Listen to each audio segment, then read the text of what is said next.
आज की रात सिर्फ एक क्रिकेट मैच नहीं थी, ये उम्मीदों और सुकून के बीच की जंग थी। एक तरफ थी पंजाब किंग्स, वो टीम जिसके लिए आज का मुकाबला करो या मरो से भी बड़ा था। प्लेऑफ की बची कुची उम्मीदें किसी बुझते हुए चिराग की तरह हवा से लड़ रही थी और उस चिराग को बचाने के लिए पंजाब को हर हाल में जीत चाहिए थी। दूसरी तरफ थी रॉयल चैलेंजर्स बेंगलुरु, एक ऐसी टीम जो पहले ही प्लेऑफ का टिकट कटवा चुकी थी। लेकिन विराट कोहली वाली आरसीबी कभी सिर्फ औपचारिकताएं निभाने मैदान में नहीं उतरती। पंजाब किंग्स पॉइंट्स टेबल पर चौथे नंबर पर खड़ी जरूर थी, मगर पीछे आती टीमों की सांसें उसकी गर्दन तक महसूस हो रही थी। स्टेडियम का माहौल बिल्कुल किसी बॉलीवुड क्लाइमैक्स जैसा था, जहां एक तरफ उम्मीदें थी, दूसरी तरफ डर और बीच में क्रिकेट अपनी सबसे खूबसूरत शक्ल में खड़ा था। कहते हैं डूबते को तिनके का सहारा काफी होता है, लेकिन पंजाब को आज तिनका नहीं, पूरा तूफान रोकना था। और सामने विराट कोहली थे, जिनका बल्ला जब बोलता है तो फिर गेंदबाजों की प्लानिंग अक्सर व्हाट्सएप के अनरीड मैसेज जैसी रह जाती है। टॉस हुआ और श्रेयस अय्यर ने टॉस जीतकर पहले गेंदबाजी का फैसला किया। फैसला सुनते ही ऐसा लगा जैसे पंजाब ने शुरुआत में ही दबाव आरसीबी के पाले में डालने की कोशिश की हो। लेकिन मैदान पर जब विराट कोहली और जैकब बैथल ओपनिंग के लिए उतरे तो दोनों के इरादे कुछ और ही कहानी लिखने वाले थे। पहली ही गेंदों से बैट का टाइमिंग ऐसा था जैसे दोनों बल्लेबाज पहले से तय करके आए हों कि आज पंजाब के गेंदबाजों को चैन से सांस नहीं लेने देंगे। जैकब बैथल ने आते ही आक्रामक अंदाज दिखाया, छोटे से कैमियो में ही कुछ शानदार शॉट लगाए और 7 गेंदों पर 11 रन बनाकर यह बता दिया कि उनका मूड सिर्फ टिकने का नहीं बल्कि हमला करने का था। लेकिन फिर एक बार आरसीबी को शुरुआती झटका 21 रन पर लगा और बैथल पवेलियन लौट गए। पंजाब के खेमे में थोड़ी जान आई, फील्डर्स ने शोर मचाया, कप्तान ने मुट्ठियां भींची, मगर शायद वो भूल गए थे कि दूसरी तरफ अभी विराट कोहली खड़े हैं। तीसरे नंबर पर आए फिडिकल और यहां से मैच ने खूबसूरत मोड़ लेना शुरू किया। विराट और फिडिकल के बीच साझेदारी सिर्फ रन नहीं जोड़ रही थी, वो पंजाब की उम्मीदों को धीरे धीरे दबाव के नीचे भी ला रही थी। दोनों बल्लेबाजों ने मैदान के हर कोने में शॉट्स लगाए, कभी कवर ड्राइव, कभी पुल, कभी लॉन्गॉन के ऊपर से छक्का। ऐसा लग रहा था जैसे आरसीबी की बल्लेबाजी किसी म्यूजिक कॉन्सर्ट की तरह चल रही हो और पंजाब के गेंदबाज सिर्फ टिकट लेकर सामने खड़े तमाशा देख रहे हो। पावर प्ले में आरसीबी ने 1 विकेट के नुकसान पर 61 रन ठोकी दिए और यहीं से मैच का टेम्पो पूरी तरह आरसीबी के हाथों में चला गया। पंजाब की गेंदबाजी में ना वो धार दिखी, ना वो आक्रामकता जिसकी इस बड़े मुकाबले में जरूरत थी। अर्शदीप सिंह ने अपने पहले 2 ओवर में 16 रन दे दिए। आजमतुल्ला उमरजाई 19 रन लुटा बैठे और लॉकी फर्गसन की रफ्तार भी आज बिना ब्रेक वाली बाइक जैसी लग रही थी, तेज बहुत थी, लेकिन कंट्रोल कहीं दिखाई नहीं दिया। फिडिकल ने जिस अंदाज में बल्लेबाजी की, उसने पंजाब के प्लान्स की धज्जियां उड़ा दी। सिर्फ 25 गेंदों पर 45 रन, और वो भी ऐसे वक्त पर जब टीम को तेज रन गति चाहिए थी। विराट के साथ उनकी साझेदारी ने स्कोरबोर्ड को रॉकेट की स्पीड से आगे बढ़ाया। पंजाब के कप्तान बार बार फील्ड बदलते रहे, गेंदबाज बदलते रहे, लेकिन कहानी वही रही, गेंद सीमा रेखा के बाहर और पंजाब के खिलाड़ी मायूस। आखिरकार 97 रन पर आरसीबी को दूसरा झटका लगा जब फिडिकल आउट हुए, लेकिन तब तक वो अपना काम कर चुके थे। और सच कहें तो आज पंजाब की गेंदबाजी देखकर वही पुरानी कहावत याद आ रही थी, नाम बड़े और दर्शन छोटे। क्योंकि जिन गेंदबाजों पर पंजाब को सबसे ज्यादा भरोसा था, वही सबसे ज्यादा महंगे साबित हो रहे थे। इसके बाद मैदान में आए वेंकटेश अय्यर और यहां से विराट कोहली ने पूरी इनिंग्स को अपने कंट्रोल में ले लिया।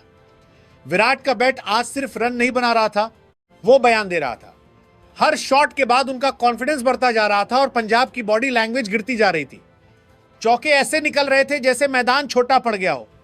विराट ने देखते ही देखते अपना अर्धशतक पूरा किया और सिर्फ 34 गेंदों पर 56 रन बनाकर विकेट पर डटे रहे। दूसरी तरफ वेंकटेश अय्यर भी शानदार साथ निभा रहे थे। दोनों बल्लेबाजों ने पंजाब के गेंदबाजों को बिल्कुल भी वापसी का मौका नहीं दिया। और अगर पंजाब की गेंदबाजी की बात करें तो आज उनका दिन बिल्कुल वैसा था जैसे एग्जाम में पूरा सिलेबस पढ़कर जाओ और पेपर किसी दूसरे ग्रह से आ जाए। युजवेंद्र चहल जैसे अनुभवी स्पिनर भी पहले 2 ओवर में 28 रन खा गए। हरप्रीत बरार ने जरूर 2 विकेट निकाले, लेकिन उनके 4 ओवरों में 35 रन भी निकल गए। पंजाब की गेंदबाजी में ना वैरायटी दिखी, ना प्लानिंग, और सबसे बड़ी बात दबाव बनाने की कला पूरी तरह गायब रही। आरसीबी के बल्लेबाजों ने उन्हें कभी मैच में सेट होने ही नहीं दिया। स्टेडियम में बैठे आरसीबी फैंस हर चौके छक्के पर झूम रहे थे। जबकि पंजाब के समर्थकों के चेहरों पर चिंता साफ दिखाई दे रही थी। लेकिन आखिरकार पंजाब किंग्स को वो तीसरी विकेट मिल ही गई जिसका उन्हें कब से इंतजार था। आरसीबी का तीसरा झटका 157 रन पर लगा जब विराट कोहली 37 गेंदों पर 58 रन बनाकर आउट हुए। और सच बताएं, जिस अंदाज में विराट आज बैटिंग कर रहे थे, ऐसा लग ही नहीं रहा था कि वो सिर्फ रन बना रहे हैं, वो पंजाब के गेंदबाजों का सब्र भी धीरे धीरे खत्म कर रहे थे। हर शॉट में क्लास थी, हर रन में कॉन्फिडेंस था और हर एक्सप्रेशन में वही पुराना विराट वाला एटीट्यूड। जब वो आउट होकर वापस लौटे तो स्टेडियम में एक अजीब सा सन्नाटा भी था और तालियां भी, क्योंकि विरोधी फैंस भी जानते थे कि उन्होंने आज एक कमाल की पारी देखी है। कहते हैं शेर बूढ़ा हो जाए शिकार करना नहीं भूलता, और विराट कोहली ने आज फिर साबित कर दिया कि बड़े मैचों में उनका बल्ला अलग ही भाषा बोलता है। विराट के आउट होने के बाद पंजाब को लगा होगा कि शायद अब मैच में वापसी का रास्ता खुल सकता है, लेकिन भाई साहब, मैदान में आए टीम डेविड और दूसरी तरफ पहले से सेट थे वेंकटेश अय्यर। फिर जो हुआ, उसने पंजाब की डेथ बॉलिंग की पूरी पोल खोल दी। दोनों बल्लेबाजों ने आखिरी ओवरों में ऐसा तूफानी अंदाज अपनाया कि गेंदबाज सिर्फ रन खाते हुए दिखाई दिए। वेंकटेश अय्यर तो आज किसी और ही मूड में बल्लेबाजी कर रहे थे। उन्होंने पंजाब के गेंदबाजों को अड़े हाथ लिया, मैदान के हर हिस्से में शॉट्स लगाए और देखते ही देखते अपनी पहली 50 मुकम्मल कर डाली। 40 गेंदों पर 73 रन। और यह सिर्फ एक इनिंग नहीं थी, यह एक ऐलान था कि आरसीबी की मिडिल ऑर्डर अब सिर्फ नाम की नहीं, काम की भी हो चुकी है। उनकी पारी में 4 शानदार छक्के शामिल थे और हर छक्का पंजाब के फैंस के दिल पर हथौड़े जैसा लग रहा था। दूसरी तरफ टीम डेविड ने आते ही वही काम किया जिसके लिए उन्हें जाना जाता है, बिना टाइम बर्बाद किए सीधा हमला। सिर्फ 12 गेंदों पर 28 रन की धमाकेदार पारी खेलकर उन्होंने मैच का पूरा मोमेंटम आरसीबी की तरफ धकेल दिया। बड़े बड़े शॉट्स, फुल पावर और बिल्कुल बेखौफ क्रिकेट।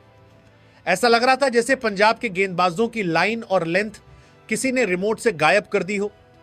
और फैंस भी सोशल मीडिया पर यही कह रहे होंगे कि भाई ये डेथ ओवर्स थे या नेट प्रैक्टिस, क्योंकि ना यॉर्कर दिखी, ना स्लोअर बॉल का असर, ना कोई प्लानिंग।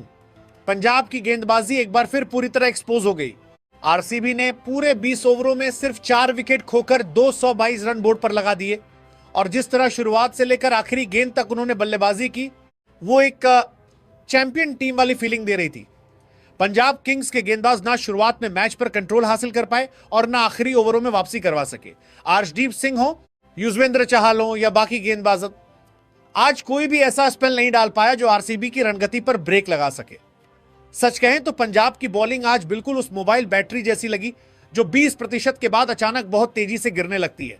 अब पंजाब किंग्स के सामने सिर्फ एक टारगेट नहीं था, बल्कि उनकी पूरी प्लेऑफ उम्मीदें खड़ी थी। अगर उन्हें अपने सपनों को जिंदा रखना था तो 223 रन बनाने ही पड़ते। और आईपीएल जैसे बड़े मंच पर इतना बड़ा टारगेट चेस करना आसान नहीं होता, खासकर तब जब सामने आरसीबी जैसी टीम हो जिसका कॉन्फिडेंस इस वक्त 7वें आसमान पर था। लेकिन क्रिकेट की यही खूबसूरती है दोस्तों, यहां आखिरी गेंद तक कहानी बदल सकती है। और अब सबकी निगाहें पंजाब की बल्लेबाजी पर टिक चुकी थी कि क्या वो इस पहाड़ जैसे टारगेट को पार करके अपनी उम्मीदें बचा पाएंगे। 223 रन सुनने में ही ऐसा टारगेट लग रहा था जैसे किसी पहाड़ को बिना रस्सी चढ़ने की चुनौती दे दी गई हो। लेकिन पंजाब किंग्स के लिए ये सिर्फ रन नहीं थे, ये उनकी प्लेऑफ की उम्मीदें थी, उनका सपना था, उनका बचा खुचा सहारा था। मैदान में उतरी पंजाब किंग्स की ओपनिंग जोड़ी, प्रियांश आर्या और प्रभा सिमरन, और पूरे स्टेडियम की निगाहें बस इन्हीं दोनों पर टिकी हुई थी। क्योंकि फैंस जानते थे कि अगर शुरुआत अच्छी नहीं हुई तो फिर कहानी शुरू होने से पहले ही खत्म हो सकती है। लेकिन दोस्तों, कभी कभी बॉडी लैंग्वेज ही बहुत कुछ बता देती है, और आज पंजाब के ओपनर्स के चेहरे पर वो आत्मविश्वास दिखाई ही नहीं दे रहा था जो इतने बड़े रन चेज में होना चाहिए। ऐसा लग रहा था जैसे दबाव पहले ही उनके कंधों पर बैठ चुका हो। और सच बताइए, क्या आपने भी महसूस किया कि पंजाब की टीम मैदान में उतरते वक्त थोड़ी डरी हुई लग रही थी? खेल शुरू हुआ और आरसीबी ने पहली ही गेंदों से पंजाब पर शिकंजा कसना शुरू कर दिया। देखते ही देखते पंजाब किंग्स को पहला झटका सिर्फ 1 रन पर लग गया जब प्रियांश आर्या 3 गेंदों पर बिना खाता खोले वापस पवेलियन लौट गए। स्टेडियम में बैठे पंजाब के फैंस के चेहरों पर मायूसी साफ दिखाई देने लगी, क्योंकि जिस बल्लेबाज से तेज शुरुआत की उम्मीद थी वो तो पलक झपकते ही वापस लौट गया।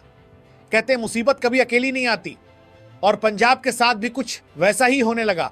तीसरे नंबर पर आए कोपर कनोली, लेकिन दूसरी तरफ प्रभसिमरन भी ज्यादा देर टिक नहीं पाए।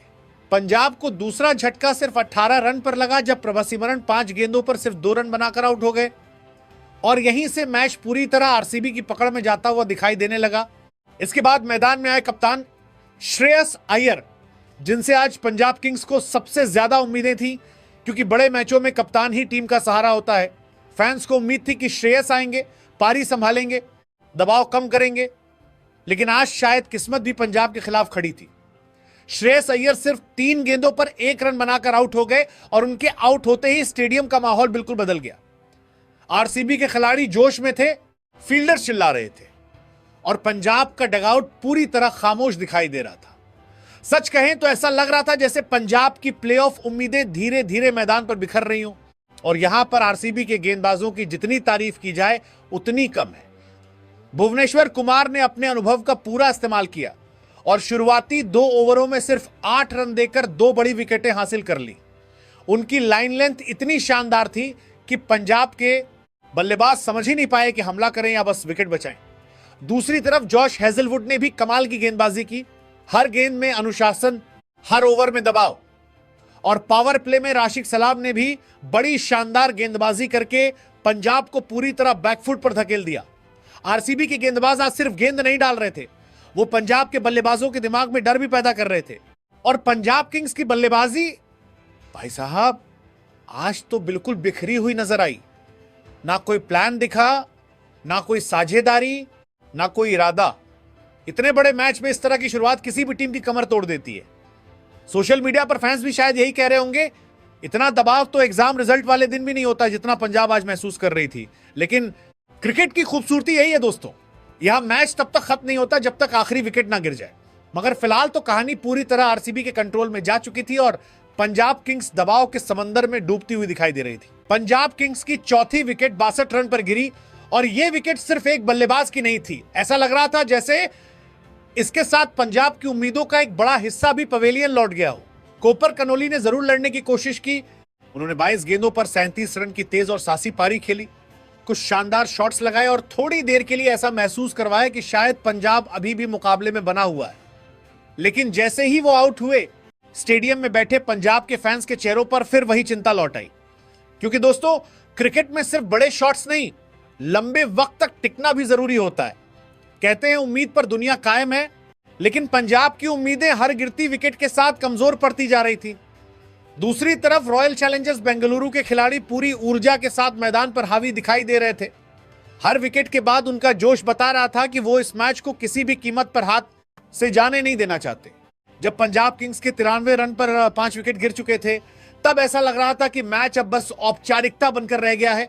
लेकिन यहीं से मैदान पर आए मार्कस स्टोइनिस और दूसरी तरफ डटे हुए थे शशांक सिंह। और भाई साहब, यहीं से मैच ने अचानक फिर थोड़ा रंग बदलना शुरू किया। दोनों बल्लेबाजों के बीच एक लंबी साझेदारी लगी और पहली बार पंजाब के डगआउट में थोड़ी हलचल दिखाई दी। फैंस फिर से उम्मीद करने लगे कि शायद अभी कहानी खत्म नहीं हुई। स्टोइनिस ने अपने अनुभव का इस्तेमाल किया, बड़े शॉट्स लगाए, गैप्स ढूंढे और रणगति को जिंदा रखा। दूसरी तरफ शशांक सिंह बिल्कुल बेखौफ अंदाजे में बल्लेबाजी कर रहे थे। हर चौका, हर छक्का पंजाब के फैंस की धड़कनें वापस बढ़ा रहा था। और सच बताइए, एक पल के लिए आपको भी लगा था ना कि शायद पंजाब ये मैच पलट दे। यही तो आईपीएल की असली खूबसूरती है। लेकिन क्रिकेट बहुत बेरहम खेल है दोस्तों, यहां एक छोटी सी गलती पूरा सपना तोड़ देती है। पंजाब किंग्स को एक 160 रन पर छठा झटका लगा जब स्टोइनिस 25 गेंदों पर 37 रन बनाकर आउट हो गए और यहीं से मैच फिर पूरी तरह आरसीबी की तरफ झुका गया। क्योंकि जिस पार्टनरशिप ने उम्मीदें जगाई थीं, उसके टूटते ही दबाव फिर से पंजाब पर हावी हो गया। स्टोइनिस के आउट होने के बाद शशांक सिंह ने हार नहीं मानी। उन्होंने बड़ा आक्रामक अंदाज अपनाया, लंबे लंबे शॉट्स लगाए, गेंदबाजों पर हमला जारी रखा और आखिरी दम तक लड़ते रहे। उनकी बल्लेबाजी में वो जज्बा था जो बड़े खिलाड़ियों की पहचान होता है। लेकिन क्रिकेट अकेले एक खिलाड़ी से नहीं जीता जाता। दूसरी तरफ से उन्हें वो सपोर्ट नहीं मिला जिसकी इस बड़े रन चेज में जरूरत थी। और सच कहें तो पंजाब किंग्स ने आज सिर्फ मैच नहीं हारा, उन्होंने अपना कंट्रोल भी खो दिया। इतने अहम मुकाबले में जिस तरह टॉप ऑर्डर बिखरा, उसने पूरी टीम की प्लानिंग पर सवाल खड़े कर दिए। बड़े मैचों में बड़े खिलाड़ी सामने आते हैं, लेकिन आज पंजाब के बड़े नाम दबाव के सामने टिक नहीं पाए। वहीं पंजाब किंग्स की गेंदबाजी पहले ही मैच को मुश्किल बना चुकी थी और बल्लेबाजी ने बची खुची उम्मीदें भी तोड़ दी। दूसरी तरफ रॉयल चैलेंजर्स बेंगलुरु ने इस जीत के साथ पॉइंट्स टेबल पर अपनी पकड़ और मजबूत कर ली। आरसीबी का आत्मविश्वास इस वक्त बिल्कुल अलग लेवल पर दिखाई दे रहा है और उनकी टीम अब सच में एक खतरनाक यूनिट लगने लगी है। अब पंजाब किंग्स के लिए मामला उनके हाथों से निकल चुका है। अगर मगर की जो कहानी होती है ना दोस्तों, वो अब शुरू हो चुकी है। अब उन्हें दूसरी टीमों के रिजल्ट्स का इंतजार करना होगा, दूसरी टीमों पर डिपेंड होना होगा, और यही किसी भी टीम के लिए सबसे मुश्किल स्थिति होती है, क्योंकि जब आपका भविष्य आपके हाथ में ना होकर दूसरों के हाथ में चला जाए तो फिर बेचैनी और बढ़ जाती है। और शायद पंजाब के फैंस इस वक्त यही सोच रहे होंगे, काश आज टीम थोड़ा और लड़ जाती, काश शुरुआत इतनी खराब ना होती।